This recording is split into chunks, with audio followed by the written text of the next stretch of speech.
কেমন করি এসব কথা বলে? যদি ইচ্ছা কইতো দে 5 আগস্ট চলে যাব, ব্যাকি মিলি সাইদ হিসাবে কইতো আমি এইমানারা 17 কোটিতে এমন লড়া দিব, মামু বাড়ি দিল্লি গিয়ে পড়বা, পালাবার মতো ইঁদুরের গর্ত খুঁজে পাবা না।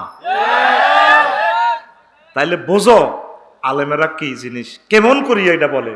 ঠিক 6:35 দিল্লিতে যাই ফিরছে, ইয়ানো সাউয়ের হানি খান গোস্ত রান্ধি গেল, ইয়ানে 8টা বাজে খাইব, 2টা বাজে গোস্তের মধ্যে সিল মারি দিছে ফেরেশতারা, কোন এটা পার্সেল জগন্নাথ ইউনিভার্সিটির মোস্তা হলাই গিয়া খাইব, এটা parcel for Jagannath university student of অমুক অমুক। Madam, not for you, you drink only tea. কোথা? In the Delhi.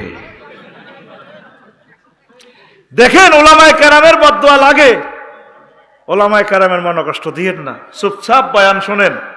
এখানে যে ছেলেটি ডিস্টার্ব করে, নবীর হাদিস আপনি গুগল শরীফে সার্চ দেন, যারা মাজমাতে ডিস্টার্ব করে, হারামজাদার আলামত কি? আলামাতু আলাদি জিনা, জারদ সন্তানের আলামত কি? তারা মাজমাতে মজলিসে ডিস্টার্ব করে, উচ্চবাচ্য করে। কথা বুঝছেন? আমরা আলেমের করে মফিজ মনে করিও না, ও আলেমের গো বদদুয়া কবুল হইছিনি, হ্যাঁ?